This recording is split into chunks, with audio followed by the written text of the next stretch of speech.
Friends, అందరికీ నమస్కారం. Friends, దేశమంతా షాక్. 6 నెలల్లో 550 మందికి పైగా కన్నుమూత.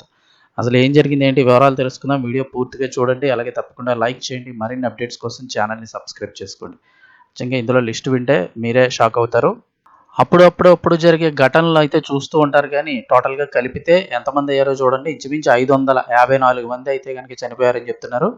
కేవలం 6 నెలల్లో దేశవ్యాప్తంగా చూస్తే 554 మంది భర్తల మృతి, 322 పైగా హత్యలు, 232 పైగా సూసైడ్లు వెలుగులోకి వచ్చిన సంచలన రిపోర్ట్ ఇది.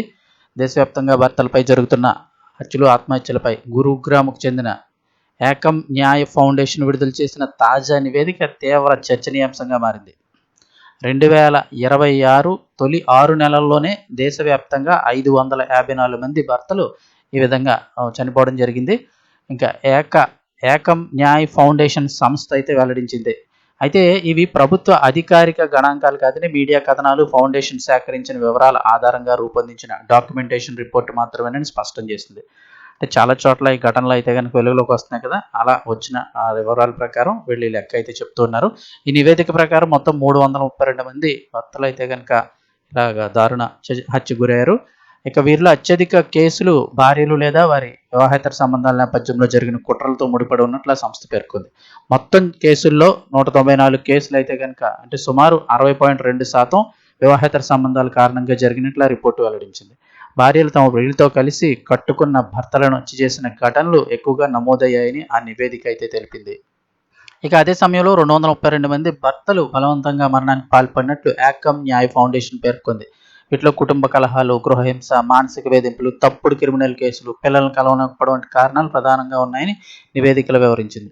ఈ కేసుల్లో విషం పెట్టి చంపడం, గొంతు నిలిపి హత్య చేయడం, ఇంకా విద్యుత్ షాక్ పెట్టి ఆత్మహత్యడం, ఇంకా రకరకాలుగా ఈ కేసులు అయితే కనుక ఉండడం జరిగింది. ఇక్కడ మీకు అయితే చూస్తున్నారు కదా, చాలా రకాలుగా ఉన్నట్లుగా నివేదిక అయితే తెలిపింది. రాష్ట్రాల వారీగా చూస్తే అత్యధికంగా కేసులు 93, 103 ఆత్మహత్యలతో ఉత్తరప్రదేశ్ అగ్రస్థానంలో నిలిచినట్లు ఏకం న్యాయ్ ఫౌండేషన్ రిపోర్టు తెలిపింది.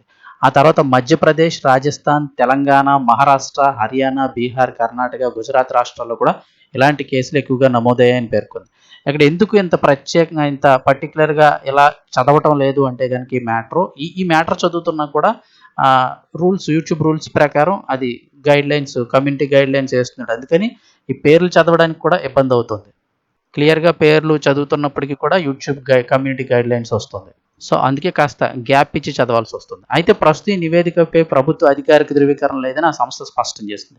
దేశంలో భర్తల హత్యలు లేదా పురుషులపై గృహహింసకు సంబంధించిన ప్రత్యేక జాతీయ డేటాబేస్ లేకపోవడంతో అసలు సంఖ్య మరింత ఎక్కువగా ఉండే అవకాశం ఉందని న్యాయ్ ఫౌండేషన్ అభిప్రాయం వ్యక్తం చేసింది. అంటే బయటకు వచ్చిన ఇవి బయటికి రానివి ఎన్ని ఉంటాయో తెలీదు.